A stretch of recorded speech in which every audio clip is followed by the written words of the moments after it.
Hi ನಮಸ್ಕಾರ, welcome back to my mini vlog. ಈ mini ವ್ಲಾಗಲ್ಲಿ ನಾನು ಯಾವ ಥರ ಹೆಸರುಬೇಳೆ ಪಾಯಸ ಮಾಡ್ತೀನಿ ಅನ್ನೋದನ್ನ ತೋರಿಸ್ತಿದ್ದೀನಿ. ಬನ್ನಿ, 1 ಕಪ್ ಆಗೋಷ್ಟು ಹೆಸರುಬೇಳೆ ತೊಗೊಂಡು ಲೈಟ್ ಬ್ರೌನ್ ಕಲರ್ ಬರೋವರೆಗೂ ಫ್ರೈ ಮಾಡಿಕೊಂಡು ಅದನ್ನು 2-3 ಸರಿ ವಾಶ್ ಮಾಡಿ ಕುಕ್ಕರಿಗೆ ಹಾಕ್ಕೊಂಡು ಅದಕ್ಕೆ 3 ಕಪ್ ನೀರನ್ನ ಆ್ಯಡ್ ಮಾಡಿ 2 ವಿಷಲ್ ಕೂಗಿಸ್ಕೊತೀನಿ.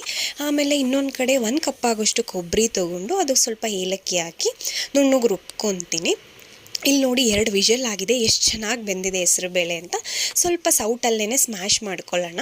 ಆಮೇಲೆ ಇನ್ನೊಂದು ಕಡೆ 1 ಕಪ್ ಆಗುವಷ್ಟು ಬೆಲ್ಲ ತೊಗೊಂಡು ಅದಕ್ಕೆ ಅರ್ಧ ಕಪ್ ಆಗುವಷ್ಟು ನೀರನ್ನು ಹಾಕಿ ಕರಗಿಸ್ಕೊಂಡು ಸೋದಿಸ್ಕೊಂಡು ಹೆಸರುಬೇಳೆಗೆ ಆ್ಯಡ್ ಮಾಡಿ ಮತ್ತು ರುಬ್ಬಿರೋವಂಥದ್ದನ್ನು ಆ್ಯಡ್ ಮಾಡಿಕೊಂಡು 1 ಕುದಿನ ಕುದಿಸ್ಕೊಬೇಕು. ಇನ್ನೊಂದು ಕಡೆ ಬಂದು ಒಂದು ಪಾತ್ರೆಯಲ್ಲಿ ಸ್ವಲ್ಪ ತುಪ್ಪ ತೊಗೊಂಡು ನಾನಿಲ್ಲಿ ಬಾದಾಮಿ, ಗೋಡಂಬಿ ಮತ್ತು ದ್ರಾಕ್ಷಿ ತೊಗೊಂಡಿದ್ದೀನಿ ಫ್ರೈ ಮಾಡೋಕ್ಕೆ.